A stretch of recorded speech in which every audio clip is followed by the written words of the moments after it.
Iron Man's Ultimates may only have just formed, and it seems that the threat of them being torn asunder could very well become a reality as Steve Rogers tries to relive all the history that he's missed. What'll happen next? Well, let's hop into the pages of Ultimates issue number 2 and find out together, shall we? So then, in the last issue, Iron Lad and his ragtag team of superheroes had gone out of their way to try and start a superhero revolution. In the end, they had gained 2 new members in the form Ant-Man and the Wasp before eventually sending Captain Britain running. What are they going to do for an encore? Well, just save America, of course. Now, I don't know how many people caught this on their first read-through, but in a wonderful call-out to the old Ultimate comics, a little girl sees Captain America and says, "Mommy, what does that letter on his head mean?" No, it doesn't mean France. What it actually means is actually something much deeper and much darker. Again, you gotta remember, in this brand new Ultimate universe created by the Maker, countries, including America, don't actually exist anymore, and we see before Steve and the others had attempted to liberate the White House from its new evil masters, Cap had actually used advanced Stark technology to get himself some holographic snapshots of all the history he missed since World War II. Which of course also means by extension we the reader get the opportunity to see just how deep the Maker's changes to this universe go. At first, history is more or less how we remember it, World War II, raising the flag on Iwo Jima, but then things start to take some rather unexpected turns. We see Howard Stark was actually there in his Mark I Iron Man armor on the day President Kennedy was assassinated. We see that the Maker was actually the one who personally turned back the first invasion of Galactus. We see that mutants actually did protest for their own equal rights and to be recognized by the government, which is of course pretty damn interesting if you've been reading the X-Men book, because to a lot of people out there, it's like mutants never actually existed at all because the team is only just now being formed. Oh, but it goes so much deeper. We see Howard Stark and Obadiah Stane doing battle against Omega Red, yet another member of the Maker's secret ruling cabal. Then there's the Roxxon Corporation polluting the Savage Lands, and I can only assume killing the dinosaurs for the second time, as well as maybe the most shocking bit of all. The Punisher of all people actually came to exist in this universe anyway, and we see him doling out murderous vigilante justice in the new Fear City era of New York, before eventually his own skull iconography is adopted by militias and other such groups all over the world. Now, this newest Ultimates issue actually does a really good job too tying into the events of the Free Comic Book Day issue, as we see the people defending the White House are none other than the brand new Ultimate Universe versions of the Hand, only this time these guys aren't ninjas, they're actually more like weirdo Agent Smiths whose faces always look like they're not quite done loading yet. But who's exactly running the White House in this world at this time? Well, you'll never guess, it's actually Dr. Midas, a mostly forgotten 2000s Marvel Boy character. In the main universe, this guy's actually a pirate who exposed himself to cosmic rays so he could gain the ability to turn anything he touched into gold like the King Midas of legend. Here though, he's an uber arch-capitalist and member of the Hellfire Club who claims to have bought the White House from the Maker and his cabal back in '64. He also thinks it's absolutely adorable that Captain America is right here right now fighting for a country that quite literally doesn't exist and hasn't existed for decades now. That's more than enough to piss off Steve, but he pisses off Tony too, because as you can tell, he's actually wearing a gold-plated version of Howard Stark's original Mark I iron armor because, well, he's nothing if a collector at the end of the day, don't you know? In fact, Midas actually thinks that Tony would probably be on his side given everything he knows about the Stark family. They're arch-capitalists, whose greed and cutthroat business acumen saw themselves become major figureheads in the Maker's New World Order. Because really, what is a country at the end of the day if not some manner of corporation, an excuse to make money? All order all throughout history in every nation was instilled just for the pursuit of profit, because chaos is very bad for bottom lines. As Midas says, America mastered the one true alchemy, no, not led into gold, but everything into commerce, everything into capital. A land originally discovered by pirates and warlords not unlike Midas himself, worked by slave labor and stolen from aboriginals. A dark and cruel practice that he very much keeps alive and well. You see, the Ultimates aren't just here to kick Midas's ass, they're also here to take whatever he has hidden in the basement, which we discover isn't a thing, but actually a person. A mysterious woman whose body is able to produce cosmic radiation. Midas has hooked her up to a machine so that he can quite literally bathe in her glow and power half of the eastern seaboard off of her. Where'd she come from? Well, Midas isn't sure, but he has his theories. He believes that she might have fallen through a portal from the future. Maybe a refugee, maybe a fugitive, it's a little hard to tell. Either way, though, he's absolutely built an empire on the back of this poor woman. And now Iron Lad and Cap refuse to leave without saving her. Even though they haven't exactly been doing great in the fight so far. In fact, Iron Lad even says all the good stuff in his suit is offline right now. And even though poor Cap is still fighting on as passionately as ever, saying that he will save America by the end of the day, his body can really only end up taking so much more punishment. Again, too, Midas is absolutely confused at the idea that Steve would fight so hard to try and save America. Hell, he doesn't even know the place anymore. But still, though, through it all, Steve just keeps on coming. He defiantly stands up once again, allowing Wasp the opening she needs to swoop on in and be the real MVP here, taking out Midas's suit at a smaller level. Again, despite being incredibly eye-catching, gold is actually not a very strong metal at all. With Midas defeated, our heroes can finally save the woman that he had captive, though admittedly this is going to have some rather unforeseen ripple effects. So they very well better make damn sure this lady is worth it before they end up plunging a good chunk of the country into complete and utter darkness. And it's here the story ends up coming completely full circle as Steve exits the hologram room, having learned all of the dark parts of American history that I'm sure he rather wouldn't have known, before it's ultimately revealed that the woman in the machine is actually none other than America Chavez. Cap very tearfully says to her that a great injustice has been done, but that he's going to do everything in his power to try and make it right, meaning as the comic ends, Cap really was true to his word and he actually did save America today. And so that was Ultimates issue number 2, everybody. Now, I was late to the party on covering this one, but man alive, am I glad I did, because this issue really went hard in a way I was not expecting. Again, the marching orders of this new Ultimate Universe, and especially this book here, is about sharing the spotlight with characters who don't normally get it and allowing other characters a second chance at relevance. Did I ever think Dr. Midas would be a cool or interesting villain? No, not at all, but here he's used to great effect to really showcase the rot and corruption that has taken hold of Steve Rogers' beloved nation while he was away. I'm sure other writers could very easily look at a story about Captain America getting caught up on the last 80-odd years of history and go, meh, boring, but here it's actually done really well. Steve wants to save America, he wants to save the country that he loved and remembered, while also being forced to come to terms with the fact that country doesn't exist anymore and you cannot simply save America in a day. But through kindness and heroics, Steve was able to save America the person in one day, and that might actually end up making all the difference down the line. In the old universe, Captain America was a man out of time, but here in this brand new Ultimate Universe, he's a man of no nation, fighting for ideals that weren't just simply forgotten, that very well might not even have existed at all in this new Maker's world. It adds a really compelling layer of tragedy to the Star-Spangled Man that we don't normally see, and something I hope we continue to explore as this brand new series moves on, showing that it's not just forgotten characters who are getting love here,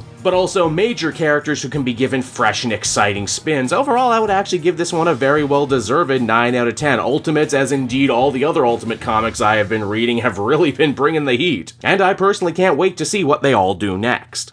Hey there everyone, it's your old pal Cape Joel again, thanking you so much for watching to the end of the video. I hope you enjoyed it, and if you did, why not check out my Amazon link down in the description. Yes, that's right, the Cape Joel channel officially has its own Amazon storefront now. You can pick up a comic or anything else for that matter, and if you did, you'd really be helping me in the channel. So with that out of the way everyone, I will see you again next time. Bye-bye.